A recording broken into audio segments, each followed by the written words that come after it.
Man, you guys can sing. Awesome. Um, Man, Brian left quick. Disappeared. Look, there he was going. Um, do want to thank Brian back there. Thank you very much, Brian. Actually, thank you, Ashley, because it was Valentine's Day, and I asked him, and he said, yeah, and he didn't know what day it was, and then he was like, oh, and I said, it's Valentine's Day, and then he told Ashley, and Ashley was like, what? No, I'm just kidding. She was very nice, Ashley over there.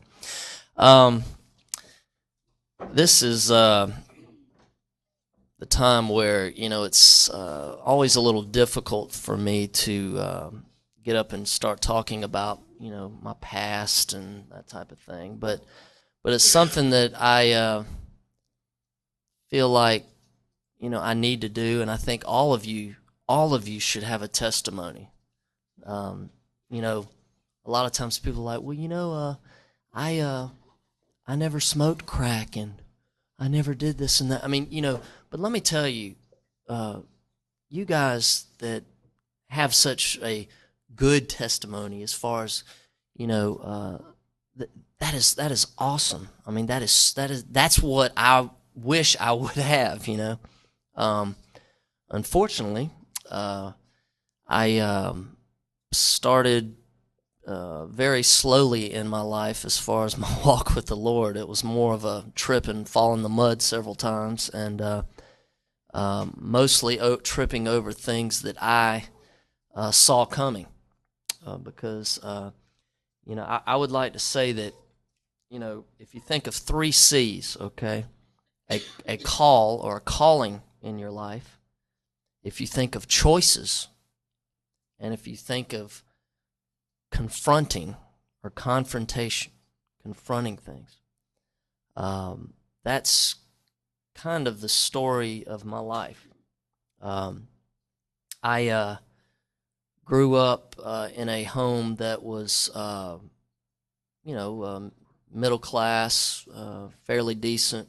They were nice people, I guess. My mom and my dad. I mean, they're not in the America's Most Wanted or anything like that. But my certain things that you do. Let me just go ahead and say this right up front. Certain things that you do now in your life, yes, God will forgive you. Okay, I mean, God is a forgiving, loving God. But I do want to tell you that things that you do now. When I was a teenager, I thought that uh, I didn't really, nobody really listens to me. What can I do? You know, people look at me if I volunteer, I do this or that. Well, people are going to look at me like I'm just a teenager that has no say in the world. But let me tell you, what you guys do now at your age is so crucial. It's crucial because uh, it's very hard, even though God forgives you, it's very hard for you to, number one, forgive yourself for certain things down the road. And number two, it's like little branches of a tree. What you do kind of can set a huge, sometimes cataclysmic explosion sometimes in your life that takes a lot of healing to get back to how God originally wanted you to be.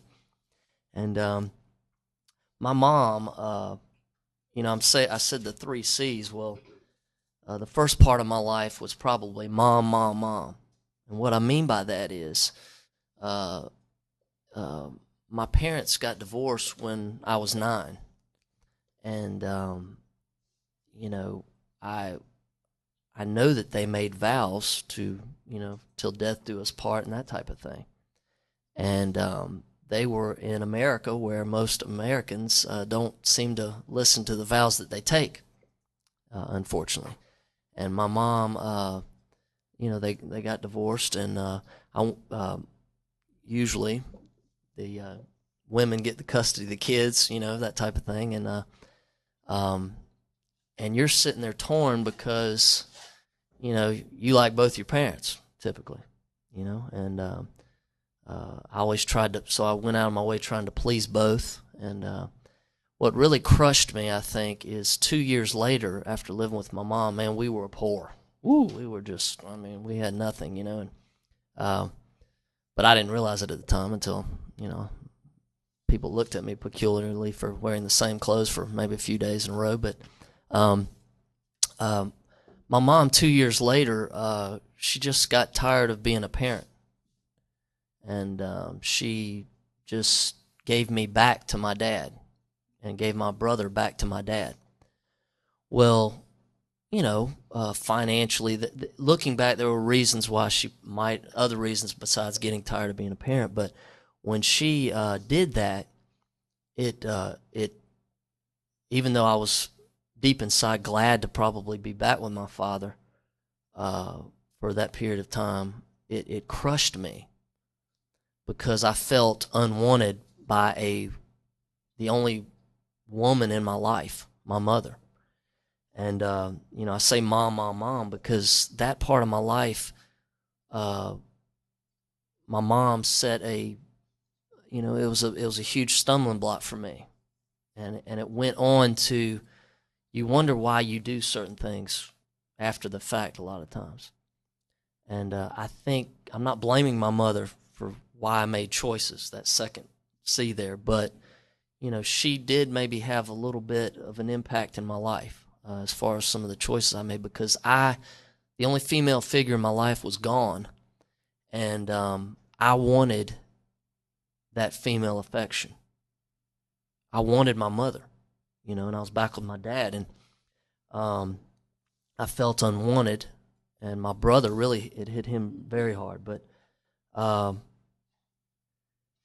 grew up, for the most part, in church because of youth groups, and I will say that a couple of the people that were in my youth group growing up that were walking the walk, so to speak, they were true believers.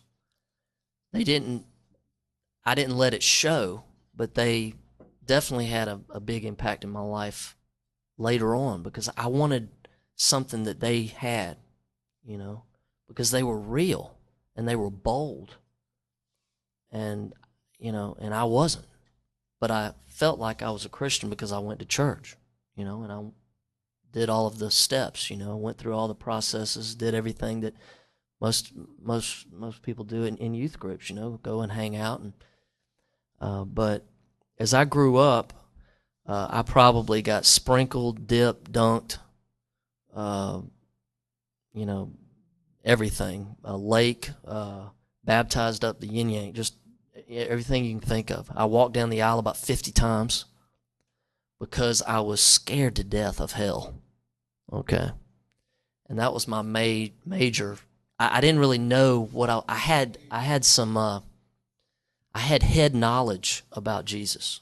Okay. I knew, I'd heard it so much. I knew who he was, but it wasn't down here. Okay.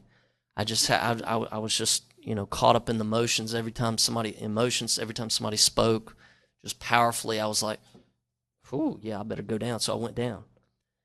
But it wasn't until later, which I'll get to, that my life really changed, because I realized I let the head knowledge sink into my heart and actually realized that it's about relationship.